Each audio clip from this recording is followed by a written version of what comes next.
بسم اللہ الرحمن الرحیم۔ شروع اللہ تعالیٰ کے پاک نام سے جو بڑا مہربان نہایت رحم کرنے والا ہے۔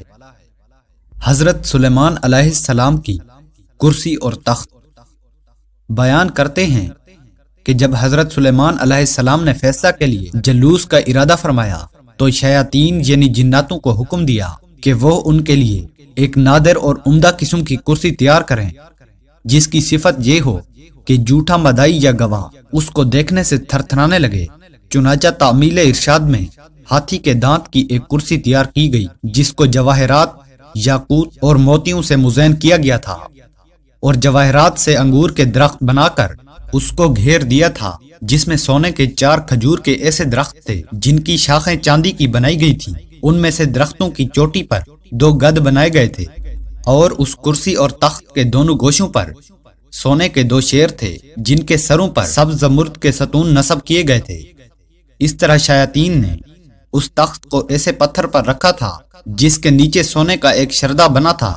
جو اس تخت کو گھماتا تھا۔ چنانچہ جب حضرت سلیمان علیہ السلام اس کے نیچے درجے پر چڑھتے تھے تو وہ کرسی اور تخت اپنے اس تمام سامان کے ساتھ جو اس سے متعلق تھا چکی کی طرح گردش میں آ جاتا تھا، اور گدھ اور مور اپنے بازو پھیلاتے تھے، شیر اپنے ہاتھ پاؤں پھیلا کر دموں کو زمین پر مارنے لگتے تھے، اور ہر درجہ میں صعود پر یہی کیفیت طاری ہوتی رہتی تھی، یہاں تک کہ جب حضرت سلیمان علیہ السلام بلائی منزل تک پہنچتے تو دونوں گدھ مشک و عنبر تیزی کے ساتھ تاج ان کے سر پر رکھتے تھے، اور تخت پر جلوس افروز ہونے کے بعد سونے کا کبوتر زبور پیش کرتا تھا جس کو لوگوں کو سنایا کرتے تھے، اور تخت پر ان کے دائیں جانب علماء بنی اسرائیل سونے کی کرسیوں پر بیٹھتے تھے، اور بائیں جانب معزز جنات چاندی کی کرسیوں پر۔ اسی طرح حضرت سلیمان علیہ السلام فیصلے کے لیے جلوس فرماتے تھے، اور جب کسی معاملہ کی شہادت کے لیے گواہ آتے تو وہ کرسی اپنے سامان کے ساتھ گردش میں آ جاتی تھی، اور شیر و گدھ اور طاؤس اپنے مذکورہ کام میں مشغول ہو جاتے تھے۔ یہ دیکھ کر گواہوں پر ایسی ہیبت طاری ہوتی اور سچ و حق کے سوا کوئی جھوٹی شہادت نہ دے سکتے تھے۔ پس جب حضرت سلیمان علیہ السلام کا انتقال ہوا تو اس کرسی کو شاہ بخت نصر نے اپنے قبضہ میں لے لیا، مگر جب اس پر چڑھنے کا ارادہ کیا تو ایک شیر نے دائیں ہاتھ سے بادشاہ کی پنڈلی اور قدم پر ایسی چھاپ ماری جس کے باعث وہ کرسی پر چڑھ نہ سکا، اور اسی ضرب کی کرب و بے چینی میں مبتلا ہو کر مر گیا، اور وہ کرسی شہر انطاکیہ روم و شام کی در سلطنت میں باقی رہی، یہاں تک کہ اہل انطاکیہ سے کراس بن صدرس نے جنگ کی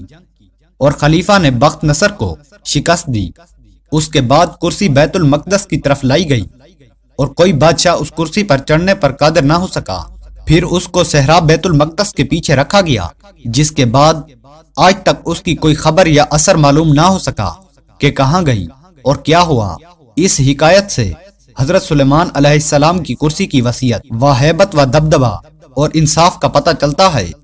اور اللہ کی ذات اور قدرت پر ایمان مضبوط ہوتا ہے کہ اللہ کی مخلوق میں اس قدر رعب و دبدبہ ہے تو خود خالق کس قدر قادر و مطلق اور رعب و دبدبہ والا ہوگا۔ اللہ تعالی ہم سب کو اس واقعہ سے سبق حاصل کر کے اللہ کی ذات پر کامل کرنے کی توفیق عطا فرمائے، آمین یا رب العالمین۔ والسلام۔